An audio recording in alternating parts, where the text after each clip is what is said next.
Aliás, vou colocar um superchat na tela, porque tem a ver com a discussão que a gente estava fazendo ontem. O Bruno Ribeiro pergunta: qual foi a última guerra que as forças brasileiras fizeram parte? Essa visão militar de lidar com a vida e a morte não é mais uma propaganda ideológica do que uma realidade no caso das Forças Armadas brasileiras? Essa contradição entre um país que pouco se envolve em guerras, mas mantém esse discurso, Manuel, como para quem é civil entender isso? Olha, de fato, o último engajamento que o Brasil teve foi a Segunda Guerra Mundial. Não significa que o militar seja isento do preparo permanente. Muito antes, pelo contrário, o fato de ele ter se dedicado à repressão, aqui a política interna, uma repressão, ele teve permanentemente envolvido. O treinamento militar, Bruno, é um treinamento que lida permanentemente com a morte, com a eliminação do semelhante. Isso, o militar canta diariamente isso, as canções militares são isso, a justificativa da morte, vou eliminar, vou matar, sabe, posso morrer. Isso não adianta, por mais que a gente que tenha críticas ao que os militares fizeram na história do Brasil, isso não basta para a gente negar que a natureza da profissão é essa, é de lidar com a eliminação de vidas. E está usando equipamentos, atirando, praticando, pensando sempre no melhor jeito de mostrar força, nem sempre conseguindo, a meu ver, o esquema de defesa do Brasil é extremamente falho, né? É uma preocupação muito mais voltada para o controle interno da sociedade brasileira do que exatamente para a defesa externa, haja vista, aliás, eu estou escrevendo sobre isso agora, essa dependência de armas e equipamentos que está estabelecida no Brasil. O nosso país não dispõe de forças armadas autônomas. Chegou a comprar agora, a última notícia dessa semana, fazer uma compra de 4,5 bilhões de euros de helicópteros estadunidenses, só de helicóptero sofisticado, né, comprado nos Estados Unidos. Nem Jeep, aquele Jeep militar, o Brasil fabrica. Comprou agora, o Exército comprou 400 Jeeps da Itália. Ou seja, é uma dependência muito profunda essa. E por mais que o militar, Bruno, não esteja, digamos assim, não tenha um roteiro de grandes perdas em guerras concretas, em guerras reais, nós temos uma inserção nesse esquema mundial, que é um esquema pavoroso, um esquema muito, muito agressivo, muito sangrento, né? O militar brasileiro, até o presente, integra o esquema da OTAN, que é o esquema mais sangrento imaginável, capacidade de destruição de muitas sociedades, um histórico de destruição de muitas sociedades. Manuel, aliás, acho que a semana passada ou retrasada, Israel anunciou a venda de fuzis para o Exército Brasileiro. Não sei se essa venda já se confirmou, mas foi anunciada nos jornais de Israel.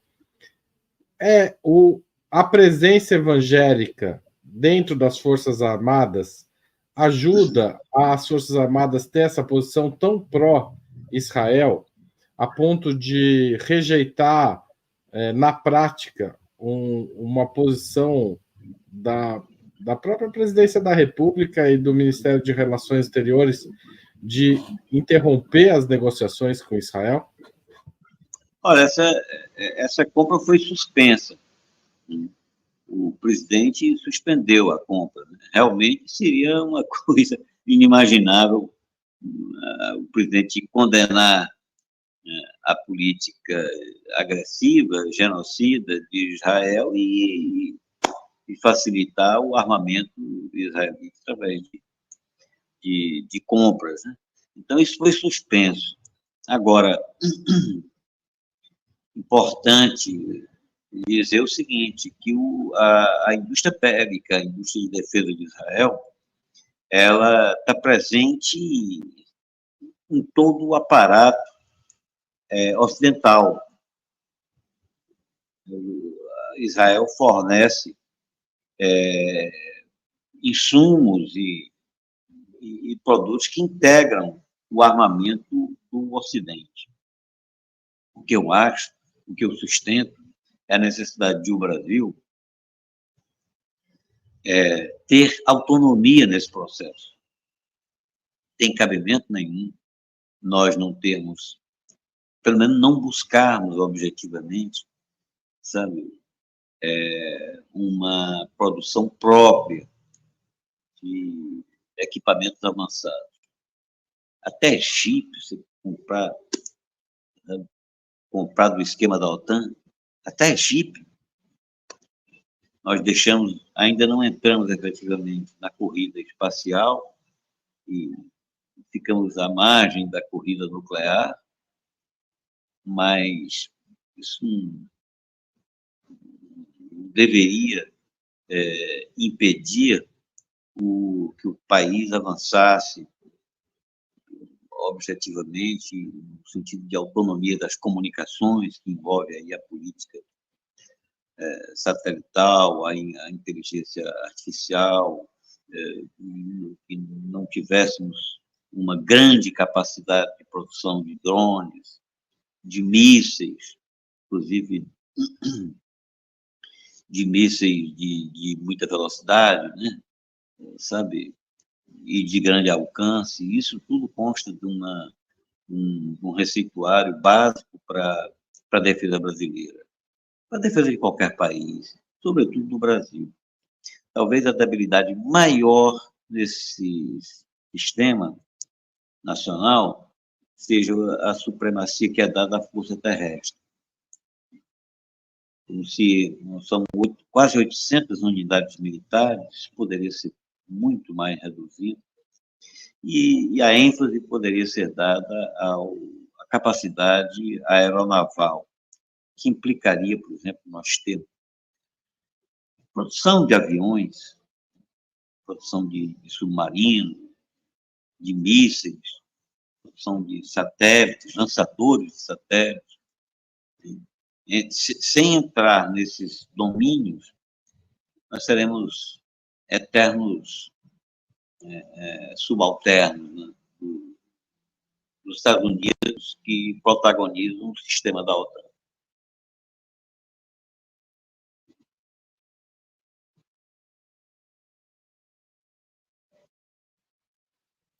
Não estou lhe ouvindo. Desculpe. Sempre acontece. 1 hora de conversa, 1 hora a gente esquece de apertar o botão aqui. O Júlio Menezes pergunta como anda o desenvolvimento do submarino nuclear brasileiro. Olha, as notícias é que há sempre reclamações sobre cortes orçamentários, mas a notícia é que se desenvolve bem. Agora, eu, pessoalmente, não me animo com isso. Os franceses nos vendem há mais de 100 anos equipamentos avançados, sem que isso tenha representado, sempre prometendo autonomia, capacidade de produzir, né, meios próprios depois, e nunca garantiram isso. Então, os trabalhos em Itaguaí, o que sai nos jornais, estão animados, estão avançados, mas eu não quero crer que isso vai representar vai ter um peso extraordinário na capacidade nacional. Olha, quem compra armas do estrangeiro vende a alma ao diabo. Vende a alma ao diabo. A manutenção dessa super arma, que é o submarino nuclear, ela só será feita com o acordo de quem nos vendeu. E para usar armas compradas, até mesmo essas coisas mais simples, como esses helicópteros, a manutenção desses helicópteros nos atrela a um esquema não será necessariamente um esquema libertário, um esquema interessante para o domínio, para a autonomia, para o desenvolvimento autônomo e soberano do Brasil. Portanto, em princípio, eu sou contra a produção de equipamentos sofisticados desses países imperialistas. Isso não nos ajuda. É uma defesa fajuta, é uma defesa capenga, limitante, ela contradiz com o discurso de soberania, discurso do Estado brasileiro de soberania. Não há compatibilidade entre a política externa e essa dependência de máquina, de armas e equipamentos. Ou seja, o senhor está dizendo que o Brasil devia começar a olhar de baixo. Quais são os equipamentos que a gente já pode produzir e ir sofisticando progressivamente, é isso? E talvez por isso também... Desculpa. É exatamente isso, Haroldo. Não há justificativa para que não tenhamos um avião totalmente fabricado no Brasil. Não tem qualquer justificativa. Não há explicação para nós não termos um bom parque industrial, um parque náutico, para que nós fabriquemos navios e armamentos capazes, não tenhamos uma boa produção de drones avançados, essa história de não termos o hipersônico, sabe, o míssil hipersônico, isso é uma coisa vergonhosa, colocando em xeque a política de desenvolvimento científico, tecnológico e industrial.